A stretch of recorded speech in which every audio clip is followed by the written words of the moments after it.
नमस्कार साथियों, स्वागत है आप सभी का एसजी पैरामेडिकल क्लासेस में। आज हम देखने वाले हैं कुछ एमसीक्यूज़ जो कि कॉम्पिटिटिव एग्जाम्स के पॉइंट ऑफ व्यू से बहुत इंपॉर्टेंट हैं। तो चलिए स्टार्ट करते हैं। फर्स्ट क्वेश्चन है, formation of blood cells is called. जो ब्लड सेल्स का फॉर्मेशन होता है उस प्रोसेस को क्या बोलते हैं? माइटोसिस, हीमोपोइसिस, फोटोसिंथेसिस या फिर कॉम्प्लीमेंट फिक्सेशन। तो इसका राइट आंसर है ऑप्शन बी, हीमोपोइसिस। तो हीमोपोइसिस क्या होता है? हीमोपोइसिस होता है जितने भी ब्लड कंपोनेंट्स का फॉर्मेशन होता है उस प्रोसेस को अपन बोलते हैं हीमोपोइसिस। एक डायग्राम से समझते हैं।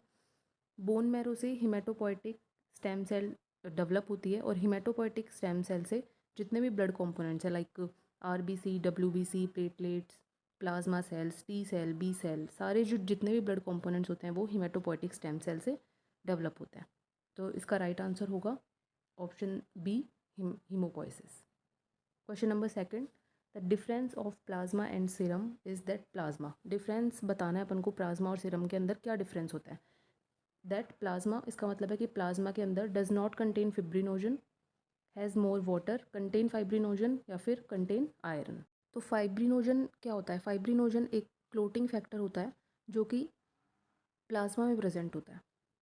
सीरम के अंदर कोई भी क्लोटिंग फैक्टर प्रेजेंट नहीं होता है, इसलिए जितने भी जो क्लोटिंग फैक्टर है वो ओनली प्लाज्मा में प्रेजेंट होते हैं। तो इसका राइट आंसर होगा कंटेन फाइब्रिनोजन। जो प्लाज्मा होता है उसके अंदर फाइब्रिनोजन प्रेजेंट होता है। नेक्स्ट क्वेश्चन देखते हैं, क्वेश्चन नंबर 3।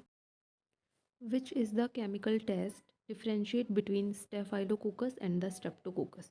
तो स्टेफाइलोकोकस और स्ट्रेप्टोकोकस के बीच में जो टेस्ट डिफ्रेंशिएट करता है उसका नाम अपन को बताना है। Coagulase test, catalase test, urease test या फिर ऑक्सीडेज टेस्ट। तो जो स्ट्रेप्टोकोकस होता है वो होता है चेन फॉर्म में प्रेजेंट होता है और जो स्टेफाइलोकोकस होता है वो होता है क्लस्टर्स के रूप में प्रेजेंट होता है।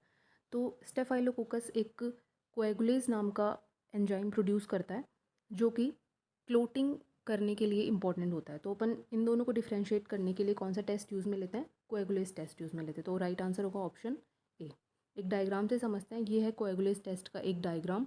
इसके अंदर जो भी बैक्टीरिया होगा, जैसे स्टेफाइलोकोकस होगा तो वो कोएगुलेज प्रोड्यूस करेगा और जिसकी वजह से क्लोट का फॉर्मेशन होगा। तो ये होगा कोएगुलेज पॉजिटिव बैक्टीरिया वाला और ये होगा कोएगुलेज नेगेटिव बैक्टीरिया।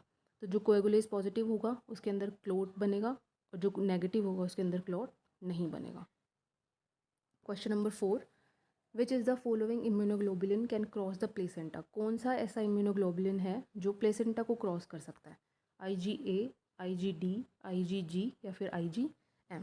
तो इसका राइट आंसर होगा ऑप्शन सी, IgG। IgG एक ऐसा इम्यूनोग्लोबुलिन होता है जो कि प्लेसेंटा को क्रॉस कर सकता है और जो नियोनेट होता है या फिर जो इन्फेंट होता है उसको इम्यूनिटी प्रोवाइड करवाता है। Next question, question number 5, increase number of RBC in urine is called. जब यूरिन के अंदर आरबीसी की जो नंबर है वो इंक्रीज हो जाती है तो उस कंडीशन को अपन क्या कहते हैं? पोलीयूरिया, ओलिगोयूरिया, हिमेचूरिया बोलेंगे या फिर पाईयूरिया बोलेंगे। तो पोलीयूरिया क्या होता है? जब यूरिन का जो वॉल्यूम है वो इंक्रीज़ हो जाता है। जब यूरिन का वॉल्यूम इंक्रीज़ हो जाता है उस कंडीशन को बोलते हैं पोलीयूरिया। यूरिन का जो वॉल्यूम है अगर वो कम हो जाएगा तो उसको बोलेंगे ओलिगोयूरिया। हिमेचूरिया बोलेंगे अगर यूरिन के अंदर आरबीसी प्रेजेंट होगी तो इस कंडीशन को बोलेंगे हिमेचूरिया। तो इस क्वेश्चन का आंसर होगा ऑप्शन सी। पाईयूरिया बोलेंगे अगर यूरिन के अंदर पस प्रेजेंट होती है तो उस कंडीशन को पाईयूरिया बोलते हैं। Question number 6, all of the following is fat soluble except. ऐसा कौन सा वाइटामिन है जो फैट सॉल्युबल नहीं है, जो वाटर सॉल्युबल है? तो इसके लिए एक डायग्राम देखते हैं, एक चार्ट देखते हैं। ये वाटर सॉल्युबल वाइटामिन हैं और ये हैं फैट सॉल्युबल वाइटामिन। तो फैट सॉल्युबल वाइटामिन कौन कौन से होते हैं? विटामिन ए, डी, ई और के। और वाटर सॉल्युबल वाइटामिन कौन से होते हैं? बी कॉम्प्लेक्स, जितने भी बी कॉम्प्लेक्स वाले वाइटामिन होते हैं वो, और एक विटामिन सी। तो ए, डी, ई के होते हैं फैट सॉल्युबल वाइटामिन। तो इसके अंदर देखते हैं vitamin A fat soluble, D fat soluble, E fat soluble. तो इसका राइट आंसर होगा ऑप्शन बी। नेक्स्ट क्वेश्चन देखते हैं, question number 7, slide culture technique is used for the identification of. Slide culture technique अपन किसको आइडेंटिफाई करने के लिए यूज़ में लेते हैं? यीस्ट के लिए, मोल्ड के लिए, यीस्ट लाइक फंगाई या फिर ऑल ऑफ द अबव। तो स्लाइड कल्चर टेक्निक क्या होती है? स्लाइड कल्चर टेक्निक होती है जो फंगाई के आइडेंटिफिकेशन और एग्जामिनेशन के लिए अपन जो यूज़ में टेक्निक लेते हैं उसको स्लाइड कल्चर टेक्निक कहते हैं।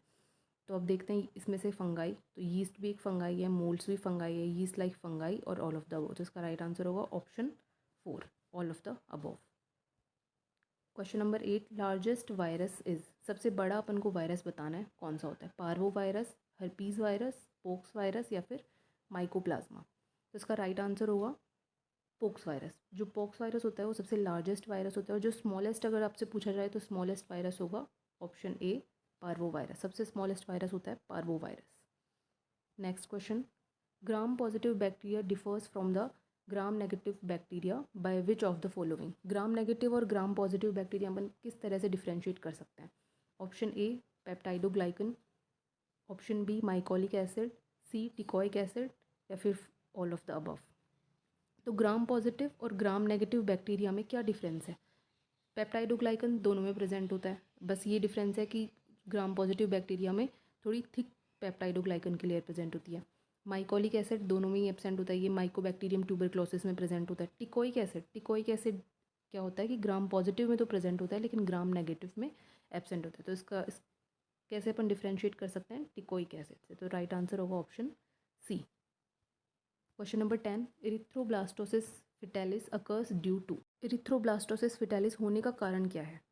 Option A ABO incompatibility, Rh incompatibility, haemophilia या फिर ल्यूकेमिया। तो इरिथ्रोब्लास्टोसिस फिटालिस होता क्या है? इरिथ्रोब्लास्टोसिस फिटालिस एक हीमोलाइटिक डिजीज़ होती है। हीमोलाइटिक का मतलब आरबीसी का ब्रेकडाउन जो होता है वो बढ़ जाता है। बच्चों के अंदर जो आरबीसी का ब्रेकडाउन होता है वो बढ़ जाता है, और किसके कारण बढ़ता है? जो आईजीजी एंटीबॉडीज़ होती हैं, मदर की जो आईजीजी एंटीबॉडी होती हैं उनके कारण जो नियोनेट्स होते हैं उनके आरबीसी का ब्रेकडाउन बढ़ जाता है। तो इस वजह से जब आरबीसी का ब्रेकडाउन ज़्यादा होगा तो बच्चों की बॉडी ब्लू होने लगती है धीरे धीरे। तो इस कारण से इसको ब्लू बेबी सिंड्रोम भी बोलते हैं, ब्लू बेबी सिंड्रोम। तो इसका जो मेन रीज़न होता है वो होता है आरएच इनकम्पैटिबिलिटी। तो इसका राइट आंसर होगा ऑप्शन बी।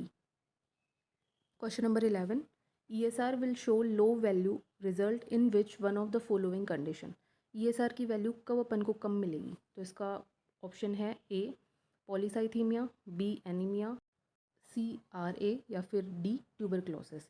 तो ईएसआर की वैल्यू अपन को कौन सी कंडीशन है जिसके अंदर ईएसआर की वैल्यू कम हो जाएगी? तो इसका राइट आंसर होगा पॉलीसाइथीमिया। अब इसका रीज़न क्या है? पॉलीसाइथीमिया में ईएसआर की वैल्यू कम क्यों हो जाती है? क्योंकि पॉलीसाइथीमिया का मतलब होता है जो आरबीसी का प्रोडक्शन हो रहा है वो बहुत ज़्यादा हो रहा है। जब आरबीसी का प्रोडक्शन बहुत ज़्यादा होगा तो ब्लड की विस्कोसिटी इंक्रीज़ हो जाएगी, और जब ब्लड की विस्कोसिटी इंक्रीज़ होती है तो आरबीसी कम सेटल डाउन होती है। तो जब सेटल डाउन कम होगी तो ईएसआर की वैल्यू ऑटोमेटिकली कम हो जाएगी। तो इसका राइट आंसर होगा option A polycythaemia. Question number 12, true about blood. Blood के बारे में अपन को सही स्टेटमेंट बताना है। Blood is a liquid connective tissue, blood contains only platelets, in when blood is pinkish red in colour, normally blood contains bacteria. तो इसका right answer होगा, सही अपन को ब्लड के बारे में बताना है तो इसका राइट आंसर है option A, blood is liquid connective tissue. Blood को लिक्विड कनेक्टिव टिश्यू क्यों बोलते हैं? क्योंकि ब्लड के अंदर जो मैट्रिक्स होता है वो लिक्विड फॉर्म में प्रेजेंट होता है, जैसे जिसको अपन प्लाज्मा बोलते हैं। और जो प्लाज्मा होता है उसके अंदर सारे सेलुलर कंपोनेंट्स प्रेजेंट होते हैं, जैसे आरबीसी, डब्ल्यूबीसी, प्लेटलेट्स और भी जितने भी ब्लड कंपोनेंट्स होते हैं वो सब प्लाज्मा में प्रेजेंट होते हैं, और प्लाज्मा लिक्विड फॉर्म में होता है, इसलिए ब्लड को लिक्विड कनेक्टिव टिश्यू बोला जाता है। Next question, question number 13, what is the principle of colorimeter. Colorimeter का अपन को प्रिंसिपल बताना है, कौन से प्रिंसिपल पे बेस्ड होता है? बियर्स लॉ पे, लैम्बर्ट्स लॉ पे या फिर बियर एंड लैम्बर्ट लॉ पे, और फोर्थ ऑप्शन है ऑल ऑफ द अबव। तो कलरीमीटर एक प्रिंसिपल होता है बियर एंड लैम्बर्ट्स लॉ, उस पर बेस्ड होता है। तो इसका राइट आंसर होगा option C, Beer and Lambert's law. Beer and Lambert's law क्या कहता है? बियर एंड लैम्बर्ट्स लॉ के अकॉर्डिंग जो लाइट एब्जॉर्बेंस होती है वो concentration of solution and path length के डायरेक्टली प्रोपोर्शनल होती है। इसका मतलब क्या है? कोई भी कलर्ड सॉल्यूशन कितनी लाइट एब्जॉर्ब करेगा वो किस पे डिपेंड करता है? एक तो पाथ लेंथ पे डिपेंड करेगा, और एक डिपेंड करेगा कॉन्सेंट्रेशन, सॉल्यूशन की जो कॉन्सेंट्रेशन होती है उस पर डिपेंड करेगा। तो कलरीमीटर किस प्रिंसिपल पे बेस्ड होता है? बियर एंड लैम्बर्ट्स लॉ के प्रिंसिपल पे बेस्ड होता है। Question number 14, which is true for major cross match in blood bank. Major cross match के अंदर अपन क्या करते हैं वो अपन को बताना है। मेजर क्रॉस मैच के अंदर अपन डोनर की सेल लेते हैं या फिर रिसीवर का सीरम लेते हैं, डोनर की सेल लेते हैं या फिर रिसीवर की सेल लेते हैं, डोनर की सीरम लेते हैं और रिसीवर का सेल्स लेते हैं, डोनर का सीरम लेते हैं और रिसीवर का सीरम लेते हैं। तो मेजर क्रॉस मैच में अपन क्या करते हैं अपन को बताना है। क्रॉस मैच क्या होता है? प्री ट्रांसफ्यूजन एक ब्लड का टेस्ट होता है जो अपन किसी भी ट्रांसफ्यूजन रिएक्शन से पहले करते हैं। तो जो मोस्टली मेजर क्रॉस मैच ही लेबोरेटरीज़ में किया जाता है, माइनर क्रॉस मैच अपन नहीं करते हैं। मेजर क्रॉस मैच के अंदर क्या करते हैं अपन, डोनर की तो सेल लेते हैं और रिसीवर का सीरम लेते हैं और फिर आगे फर्दर उसका टेस्ट करते हैं। तो इसका राइट आंसर होगा option A. Next question, question number 15, which method is used for detection of bile salt in sample. Bile salt के डिटेक्शन के लिए अपन सैंपल के लिए कौन सा टेस्ट परफॉर्म करते हैं?